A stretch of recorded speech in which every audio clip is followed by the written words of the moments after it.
Hello, जय हिंद साथियों। स्वागत है आपके अपने YouTube channel maths point by Sandy sir. स्वागत है आपका। आइए क्लास लेते हैं। टाइमिंग हो गया है क्लास का। कल भी आपने जो मैंने क्लास लगाई थी, अपलोड की थी, उस पर भरपूर प्यार मिला। इसके लिए आपका बहुत बहुत धन्यवाद। इसी प्रकार आप प्यार देते रहे, मैं भी आपके प्यार पे खरा उतरूंगा। तो ज़रूर ज़रूर क्लास को डेली लेना है। इसी टाइम पे क्लास आएगी, तो आपको ज़रूर क्लास लेनी है। देखो, कल हमने एक क्लास ली थी, वो क्लास 28 मिनट की थी। उसमें सिर्फ 15 क्वेश्चन थे। कितने क्वेश्चन थे? 15 क्वेश्चन। अब जैसे जैसे आगे बढ़ेंगे उसी प्रकार हम क्वेश्चन में आगे बढ़ क्वेश्चन भी आगे बढ़ते जाएंगे। तो आइए आज की क्लास शुरू करते हैं। सब कुछ सब आ जाइए, सब पेन कॉपी ले लीजिए। आइए हम स्टार्ट करते हैं। पहला क्वेश्चन हमारा ये क्वेश्चन है। देखिए, पहला क्वेश्चन क्या है। पहला क्वेश्चन है 80 का 25%।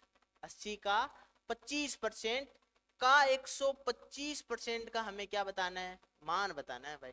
किसका मान बताना है?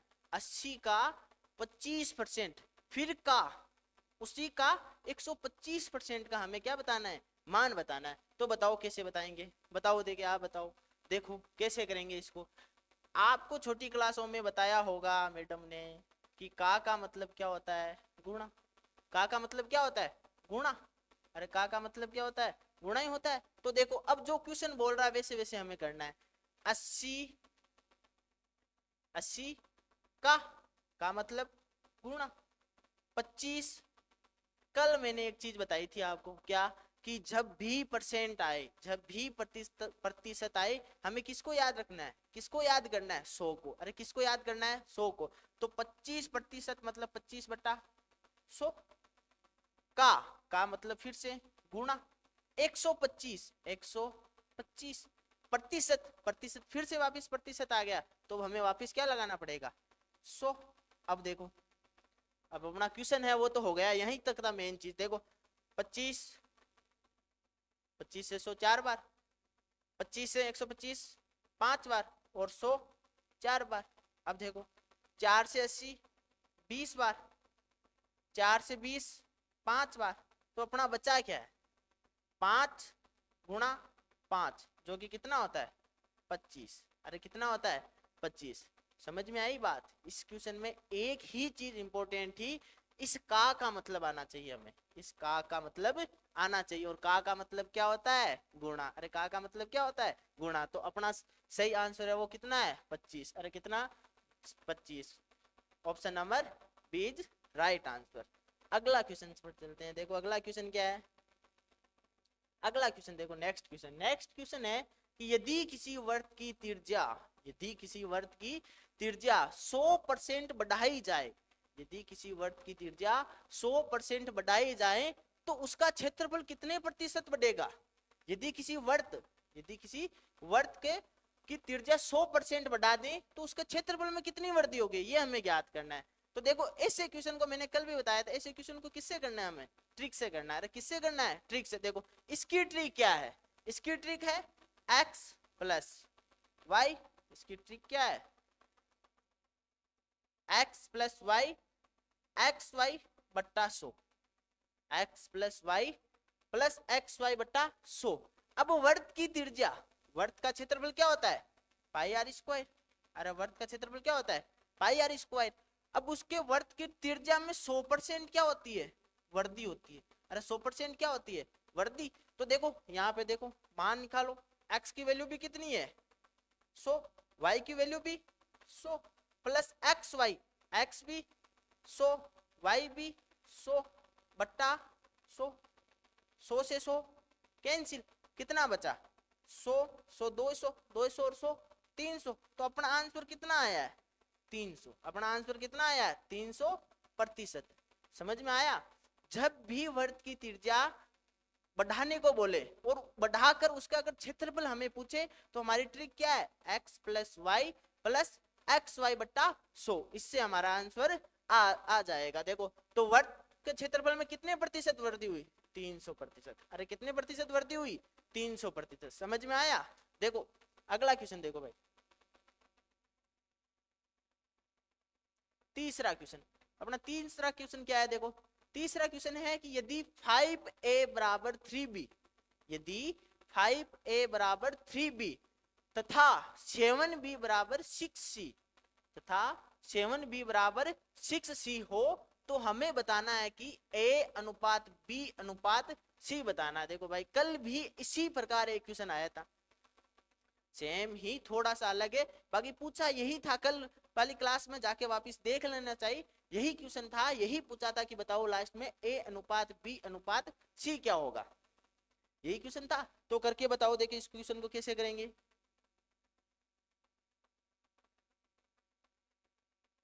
बताओ बताओ। देखो क्या क्वेश्चन है, यदि 5a बराबर 3b तथा 7b बराबर 6c हो तो हमें बताना है a अनुपात b अनुपात c कितना होगा। अब देखो यहां से अनुपात निकालते हैं, 5a बराबर कितना दे रखा है 3b, 5a बराबर कितना दे रखा है 3b, तो यहां से a बट्टा b कितना आ जाएगा, a बट्टा b कितना आ जाएगा 3/5, a अपॉन b कितना आ जाएगा 3/5, मतलब यहां से a अनुपात b कितना आ गया 3:5, 3:5। उसी प्रकार दूसरा देखो क्या है अपने पास, 7b बराबर है अपने पास 6c, 7b बराबर क्या है 6c, यहां से देखो b अपॉन c को इधर लेके आ गए, बचा है क्या 6/7, 6/7, इसका मतलब यहां से क्या आया है b अनुपात c कितना आ गया, अरे b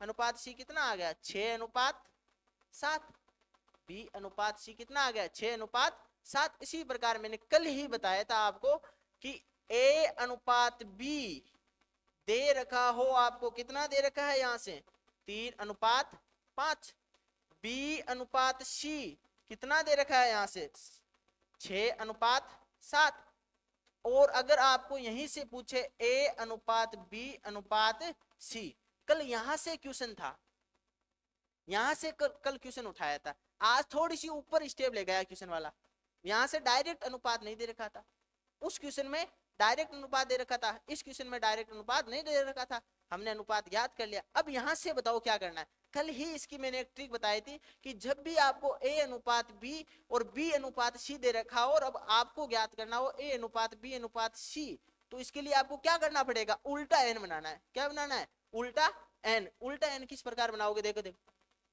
यहां से लो, ये देखो 3 को 6 से गुणा किया कितना हो गया 18 अनुपात, 6 को 5 से गुणा किया कितना हुआ 30 अनुपात, 5 को 7 से गुणा किया तो कितना हुआ 35।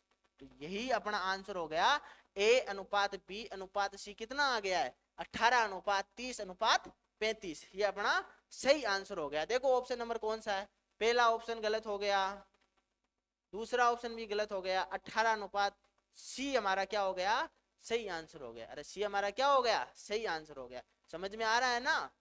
देखो अगला क्वेश्चन, अगला क्वेश्चन देखो क्या है, दो संख्याओं का अनुपात 3:4 है, दो संख्याओं का अनुपात 3:4 है और उसका HCF दे रखा है 5, और उसका HCF कितना दे रखा है 5, तो हमें ज्ञात करना है उसका LCM, हमें क्या ज्ञात करना है उसका LCM। तो ऐसे क्वेश्चनों को करने के लिए हमारे पास ट्रिक है कि जब भी आपको ऐसा पूछे तो आप A अनुपात B दे रखा हो, अगर A अनुपात B दे रखा हो तो A इंटू बी, और अगर HCF दे रखा है तो HCF को क्या कर दो गुणा कर दो, इससे आपका क्या आ जाएगा LCM आ जाएगा। क्या आ जाएगा LCM आ जाएगा।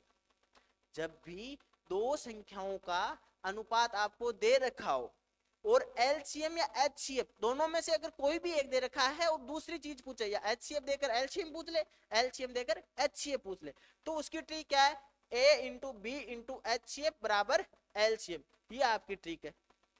अब यहां से A अनुपात B, यहां अनुपात कितना दे रखा है 3:4, HCF कितना दे रखा है आपको 5, बस इन तीनों को आपस में क्या करना है गुणा करना है। अगर गुणा करेंगे तो हमारा जो आंसर आएगा वही क्या है LCM है। देखो A मतलब 3, B मतलब 4, और B मतलब 4 और HCF कितना आया 5, 5 चौक 20, 20 दिया 60, और जो 60 है वही अपना क्या है एलसीएम है। जो 60 है वही अपना क्या है, एलसीएम है। समझ में आया? यहां से हम एलसीएम ज्ञात कर सकते हैं।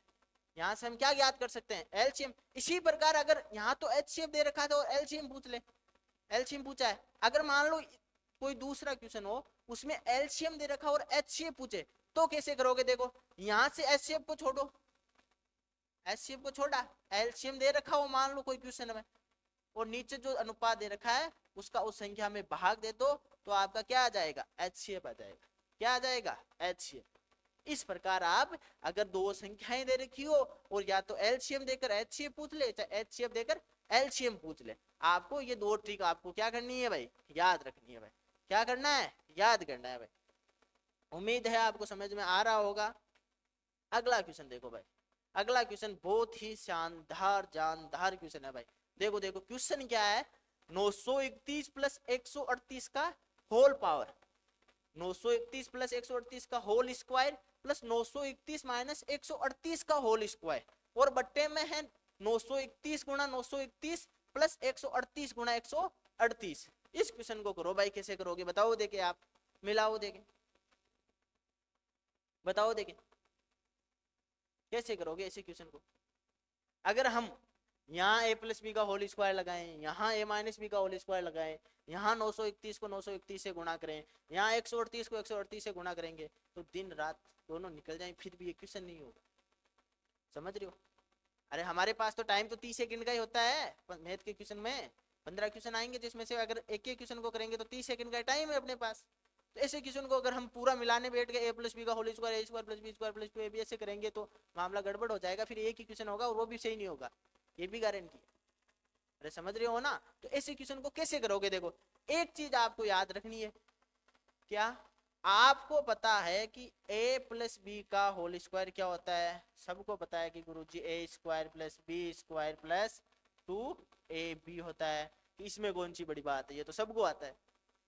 फिर देखो a माइनस बी का होल स्क्वायर क्या होता है, a square plus B square minus 2ab। यहाँ तक तो सबको आता है गुरुजी, इसमें तो बताने वाली बात है क्या थी। लेकिन बात तो अब शुरू होती है, देखो बात क्या है। यहां से अगर आपको एक चीज पूछे कि बताओ a प्लस बी का whole square plus a minus B का होल स्क्वायर कितना होगा बताओ भाई। a प्लस बी का होल स्क्वायर आपको आता है, a माइनस बी का होल स्क्वायर भी आपको आता है, लेकिन आपको अगर अगला पूछ ले कि a प्लस बी का होल स्क्वायर और a माइनस बी का होल स्क्वायर क्या होगा, तो आपको याद रखना है दो कोष्टक a square plus B square, दो कोष्टक a square plus B square, ये आपको याद रखना है। इसी प्रकार आपको पूछ ले बताओ a प्लस बी का whole square minus a minus B का होल स्क्वायर, तो बताओ गुरुजी कितना होगा, बताओ देखिए।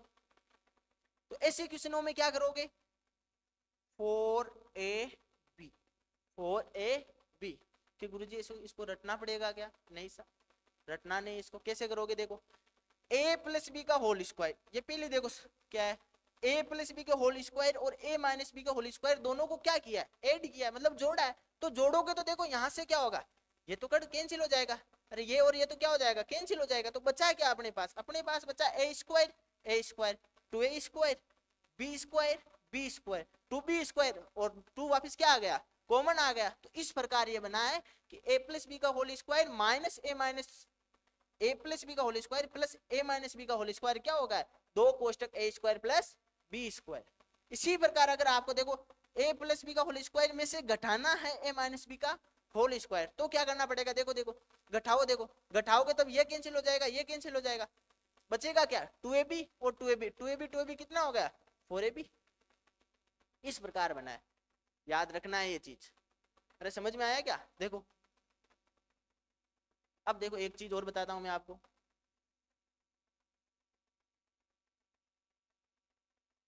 देखो इसको मिटाओ देखें।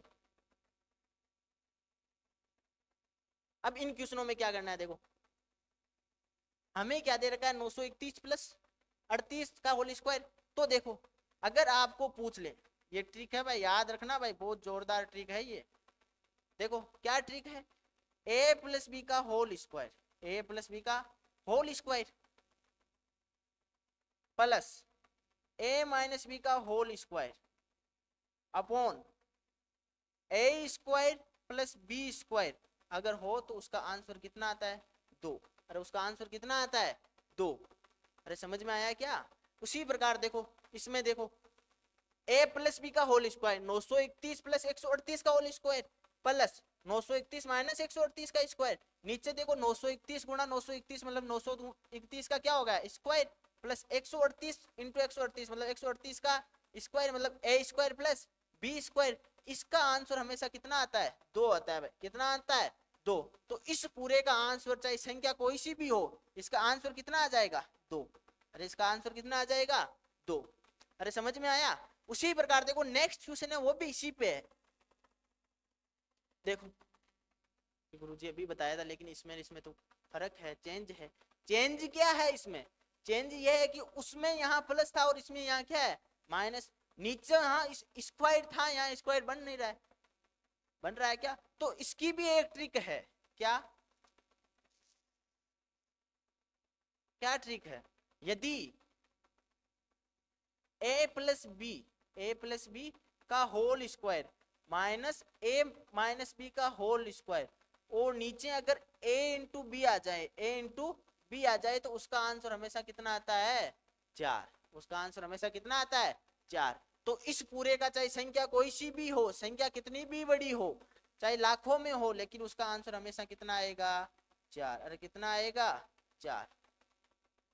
बोलो समझ में आएगा? ये दो ट्रिक है। देखो देखे आराम से देखो ऐसे क्वेश्चन को कर सकते हो क्या आप? देखो देखें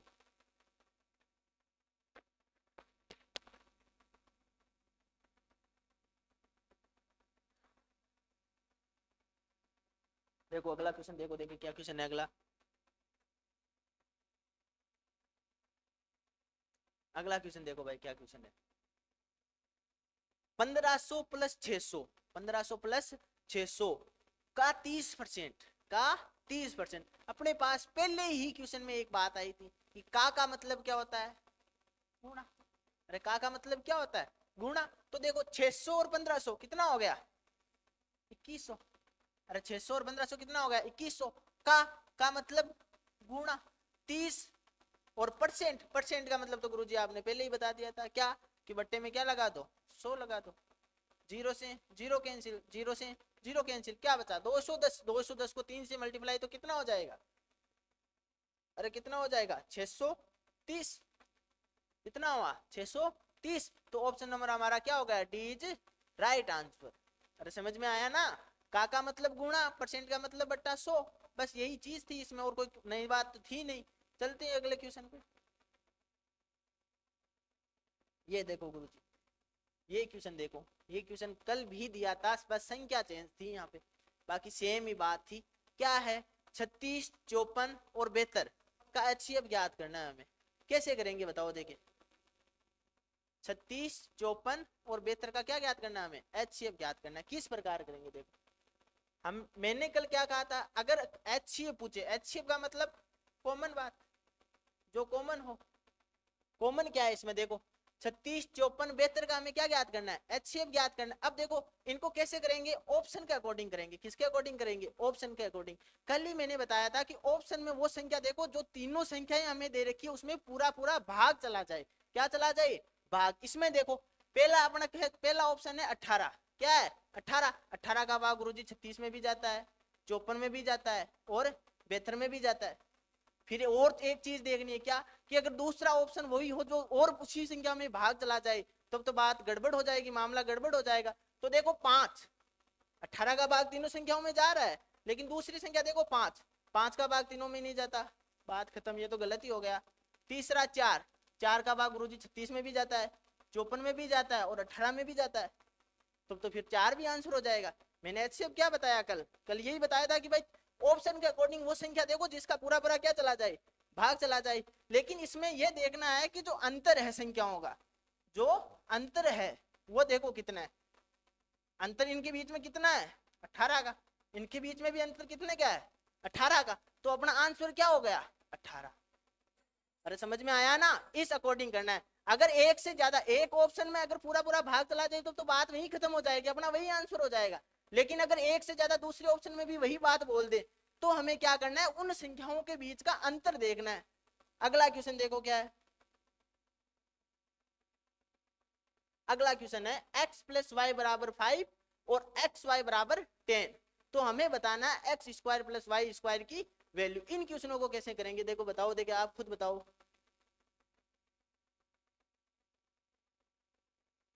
देखो कि गुरुजी हमें ये तो नहीं मालूम, लेकिन ये तो मालूम है कि a प्लस बी का होल स्क्वायर कितना होता है, कि a square plus B square plus 2ab होता है। बात से ये तो हमने 8वीं क्लास में भी पढ़ लिया था। लेकिन देखो यहाँ a प्लस बी की जगह क्या है, x प्लस वाई का स्क्वायर होल स्क्वायर क्या होता है, x square plus y square plus 2xy। अब देखो यहाँ पे क्या क्या हमें दे रखा है, हमें दे रखा है x प्लस वाई बराबर 5। तो x प्लस वाई की जगह हम क्या लिख सकते हैं, 5 का होल स्क्वायर बराबर x square plus y square. ये तो हमें ज्ञात ही करना है, तो ये तो रहने दो, प्लस 2xy। xy की वैल्यू कितनी दे रखी है हमारे पास, 10 है। तो 2xy कितना है, 10। देखो 5 का स्क्वायर 25, 2 गुणा 10 20, प्लस का 20 इधर आएगा तो माइनस का 20 बराबर x square plus y square. तो यहां से x square plus y square की वैल्यू कितनी आ गई बच्चों, 5। अरे कितनी आ गई, 5। तो इस प्रकार ऐसे क्वेश्चन में हो तो हमें इस प्रकार करना है। तो x प्लस वाई की हमारा ऑप्शन नंबर कौन सा सही हो गया, डी ऑप्शन हमारा सही आंसर हो गया। अगला क्वेश्चन देखो, अगला क्वेश्चन है भाई घन का आयतन क्या है। घन का हमें क्या ज्ञात करना है, आयतन क्या ज्ञात करना है, जिसकी भुजा दे रखी है 3 सेंटीमीटर। कितनी दे रखी है, 3 सेंटीमीटर। अब देखो घन क्या होता है, घन तो वही है जिसमें लंबाई चौड़ाई और ऊंचाई तीनों चीजें क्या हो, बराबर हो। जिसकी लंबाई अलग हो, चौड़ाई अलग हो, ऊंचाई अलग हो, वो तो क्या बन जाएगा फिर घनाभ। लेकिन जिसकी लंबाई चौड़ाई और ऊंचाई तीनों चीजें बराबर हो, वो क्या होता है, घन। अब घन का क्षेत्रफल क्या होता है, 6a स्क्वायर। घन का क्षेत्रफल 6a स्क्वायर, एक का मतलब भुजा, और घन का आयतन क्या होता है, भुजा क्यूब। घन का आयतन कितना होता है, भुजा क्यूब। यहाँ भुजा कितनी दे रखी है, 3, तो 3 का क्यूब मतलब कितना हो गया, 27। और क्यूब हो तब क्या होता है, क्यूब सेंटीमीटर क्यूब। जब आयतन पूछा तो जब भी हमें आयतन पूछे तो उसके मात्रक देखना है क्यूब में होना चाहिए। ये भी आपको एग्जामिनर इसमें फंसाएगा। क्वेश्चन में आंसर सेम सेम दे रखा होगा, लेकिन उसके मात्रक में चेंज होगा। यहाँ पे तो चलो ठीक है, आयतन तीनों चारों में क्यूब में दे रखा है, लेकिन एक वो स्क्वायर में डाल देगा आंसर, और आप जल्दीबाजी में गलत कर लोगे इसको। तो क्षेत्रफल हो तब हमेशा स्क्वायर वाला देखना है, और जब भी आयतन पूछे तो वो क्यूब वाला देखना है। अरे समझ में आया ना। आगे देखो, आगे देखो भाई, अगला क्वेश्चन है हमारे पास 64 की घात 1/3, 64 की घात 1/3 की घात 1/2। मैंने कल ही आपको एक चीज बताई थी कि एक की घात m हो, एक की घात m हो, उसकी अगर घात n हो तब हमारे पास घातें आपस में क्या हो जाती है बच्चों, गुणा हो जाती है। और घातें आपस में क्या हो जाती है, गुणा हो जाती है। बात वही है यहाँ, 64 की घात 1/3, 64 की घात 1/3, उसकी घात फिर कितनी है, 1/2। तो यहाँ घातें कितनी कितनी, 1/3 और 1/2। तो ये घातें आपस में क्या हो जाएगी, गुणा हो जाएगी। 1/3 गुणा 1/2 कितना हो गया, 64 की घात 1/6। अब देखो इतना तो हो गया, लेकिन ये ऑप्शन में हमारे पास दे नहीं रखा। अब हम 64 को क्या लिख सकते हैं, 64 को हम लिख सकते हैं 2 की घात 6। अरे 64 को क्या लिख सकते हैं, 2 की घात 6 की घात हमारे पास कितनी है, 1/6। फिर से मैंने कहा कि अगर एक की घात m हो, की घात अगर n हो, तब घातें क्या हो जाती है, वापिस गुणा। तो यहाँ पे 2 की घात 6 गुणा किससे हो जाएगी, 1/6 से। 2 से 2, 6 से 6 कैंसिल, कितना बचा, 2 की घात 1, जो कि कितना होता है, 2। तो हमारा आंसर कितना हो गया, 2। ए ऑप्शन हमारा सही आंसर हो गया। इस प्रकार भाई आपको आराम से देखकर क्वेश्चन को, उसके ऑप्शन को देखकर सही करना है। अगला क्वेश्चन देखो, यदि पी एक्स स्क्वायर, यदि P x square plus Q x plus 2 बराबर 0 के मूल एक दूसरे के व्युत्क्रमानुपाती हो तो हमें पी की वैल्यू ज्ञात करनी है। किसकी वैल्यू ज्ञात करनी है, क्यू पी की। देखो आपको एक चीज बताया कि द्विघात समीकरण A X square plus B X plus C बराबर 0 हो, ये होता है अपना द्विघात समीकरण। A X square plus B X plus C बराबर 0। तब यहाँ पे अगर मूल व्युत्क्रमानुपाती होते हैं तब ए बराबर क्या होता है, सी। जब भी मूल व्युत्क्रमानुपाती हो तब आपस में ए और सी आपस में क्या होता है, बराबर। वही बात यहाँ है, अपने पास द्विघात समीकरण क्या है, P x square plus Q x plus 2 बराबर 0। यहाँ ए की वैल्यू कितनी है, पी, बराबर किसके होगा, सी के। सी कितना है, 2, तो पी बराबर कितना आ गया हमारे पास, 2 आ गया। अरे पी बराबर कितना आ गया, 2। तो हमारा आंसर कौन सा सही हो गया, पी बराबर 2, मतलब ऑप्शन नंबर बी हमारा सही आंसर हो गया। अगला क्वेश्चन देखो भाई, अगला क्वेश्चन है 2 व 20 के बीच में कितनी अभाज्य संख्या होती है। 2 व 20 के बीच में कितनी अभाज्य संख्या होती है। अब यहां से हमें, अगर हमें अभाज्य संख्या का ही मालूम नहीं है तो कैसे करेंगे बताओ। अभाज्य संख्या, अभाज्य संख्या क्या होती है, जिसमें एक और स्वयं के अलावा किसी संख्या का भाग ना जाए। अरे अभाज्य संख्या तो यही होती है जिसमें स्वयं के अलावा किसी और का भाग नहीं जाए। तो अभाज्य संख्या, इसमें 2 चीज सबसे महत्वपूर्ण होती है कि सबसे छोटी अभाज्य संख्या, सबसे छोटी अभाज्य संख्या कौन सी होती है भाई, कौन सी होती है सबसे छोटी अभाज्य संख्या, 1। अरे 1 होती है क्या ना, सबसे छोटी अभाज्य संख्या कौन सी होती है, 2। 1 ना ही भाज्य होती है और ना ही अभाज्य संख्या होती है। इसी प्रकार इसमें एक चीज और पूछ ले कि बताओ सबसे छोटी भाज्य संख्या बताओ, सबसे छोटी भाज्य संख्या, तो वो कौन सी होती है, भाज्य संख्या क्या होती है, जिसमें एक और स्वयं के अलावा किसी और का भाग जाए। तो एक तो है नहीं, ना भाज्य ना अभाज्य, 2 और 3 अभाज्य हो गई, तो सबसे छोटी अभाज्य संख्या कौन सी हो गई, 4। अरे सबसे छोटी अभाज्य संख्या कौन सी हो गई, 4। अब देखो यहाँ पे क्या पूछा है कि 2 व 20, ना 2 शामिल है ना 20 शामिल है, हमें 2 व 20 के बीच में अभाज्य संख्या कितनी होती है वो ज्ञात करनी है। तो देखो ना 2 है तो स्टार्ट किससे हो गई, 3 से। 3 के बाद में अभाज्य संख्या 5, 5 के बाद में 7, 7 के बाद में 9, 9 होगी क्या, नहीं, 9 में तो स्वयं के अलावा 3 का भी भाग जाता है। तो 7 के बाद में 11, 11 के बाद में 13, 13 के बाद में 17 और 17 के बाद में 19। तो कितनी हो गई टोटल अभाज्य संख्याएं 2 व 20 के बीच में, कितनी हो गई, 7 अभाज्य संख्या हो गई। कितनी हो गई, 7 अभाज्य। तो देखो ऑप्शन नंबर हमारा बी क्या हो गया, सही आंसर हो गया भाई। देखो अगला क्वेश्चन,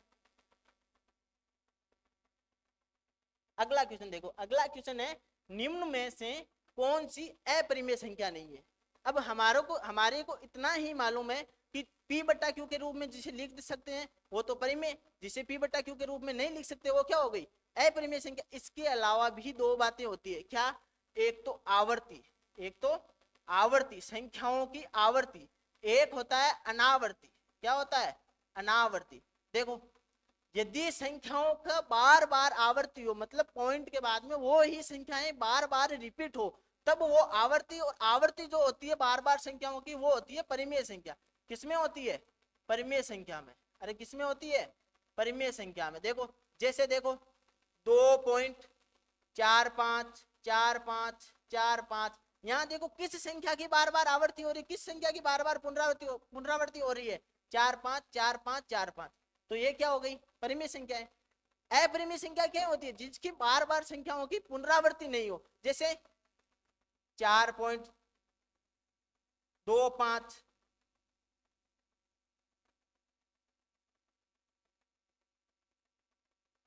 4.250 2500 250000। यहाँ संख्याओं की पुनरावृत्ति हो रही है क्या, नहीं गुरुजी। तो यहाँ पे क्या हो गया, जो अनावर्ती जो संख्याओं की बार बार पुनरावृत्ति नहीं हो तो वो तो अपरिमेय संख्या है, अगर संख्याओं की बार बार पुनरावृत्ति हो तो वो परिमेय संख्या। अब हमारे पास जो ऑप्शन दे रखे हैं वो बताओ।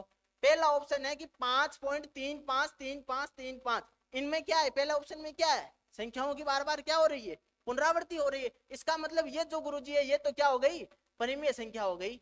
अरे क्या हो गई, परिमेय संख्या है। और हमें यही बताना है कि इन तीनों में देखो, देखे इन तीनों में देखो बार बार रिपीट हो रही है क्या संख्याएं। देखो 2 0 2 0 0 2 0 0 0, यहाँ संख्याओं की पुनरावृत्ति नहीं हो रही, इसका मतलब ये अपरिमेय संख्या है। यहाँ पे देखो ये भी अपरिमेय संख्या है, ये भी अपरिमेय संख्या है, ये तो नन ऑफ दीज है।